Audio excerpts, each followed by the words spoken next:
my loves, and welcome back to Bedtime Stories with Mama J. And tonight we are reading George Brown Class Clown Super Burp by Nancy Krulik, illustrated by Aaron Blecha. And again, I do this for my sons who am I unable to communicate with because we have always done bedtime stories. So tonight we're on chapter 6. George went up to his room as soon as he got home from the ice cream parlor. His parents looked puzzled. He was puzzled too. Something had come over him, and that was pretty freaky to think about. George sat down at his new desk in his new room. His homework assignment stared back at him. Homework on this very first day at a new school. That just didn't seem fair. But there it was. And the right thing to do was work on it. Follow directions. Your assignment tonight is to create something based on directions you find in a book or on the internet. Tomorrow you will present your project to the class. That didn't sound like a whole lot of fun. In fact, it sounded kind of boring. Hi, Oliver. Hey, guys. Oliver wanted to say hi. This is my grandpop. Say hi. All right. He wants to be on camera.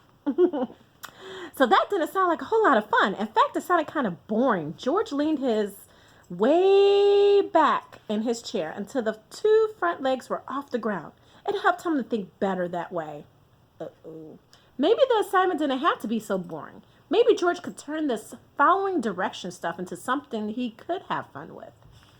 There were 3 things George loved doing. One was telling jokes, another was skateboarding, and the third was doing magic tricks.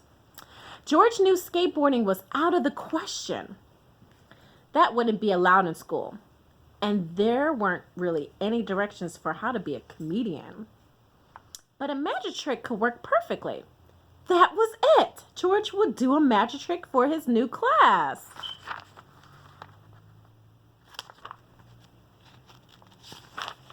The kids would definitely think magic was cool to do. And Mrs. Kelly would be happy because you had to follow a lot of directions to get a magic trick just right. George went over to his bookshelf and pulled out one of his magic books. Then he flipped the pages until he found the perfect trick. One he'd never done before. After tomorrow, George wasn't going to be called the new kid anymore. He was going to be the class magician. Things were about to change magically. The next morning, George carried a small carton of eggs to school.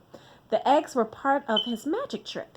You were supposed to hard boil them, but George hadn't had time last night to do that. So he just made sure to hold the eggs really, really carefully. George wanted to make sure that nothing went wrong. Today was going to be a good day. All that weird stuff last night at Ernie's was history forgotten, or maybe not. When he got to his classroom, the kid with the braces, Alex, dashed over to him. He said, "Man, is it true what you did at Ernie's last night?" George put the eggs on his desk and slipped off his backpack. "Well, sort of," he said slowly. "Louis told me," Alex said.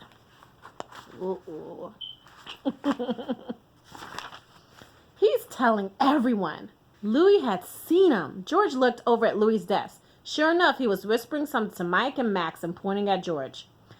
"It was no big deal," George said. Alex was about to say something else when Miss Kelly stood up in front of the room. "Okay, everyone," she said. "Let's take our seats." Phew! George was never so happy to have school start. Maybe by the time he'd done his trick, everyone would be talking about what a good magician he was. And not about last night at Ernie's. George didn't want to be famous for being the kid with the big burp who danced on the tables with straws up his nose. That was the old George. All right, that's the end of chapter 6, my loves. Make sure you brush your teeth and put on your pajamas and say your prayers because tomorrow's going to be a great day. Loves and hugs and kisses to all. Mwah! Good night.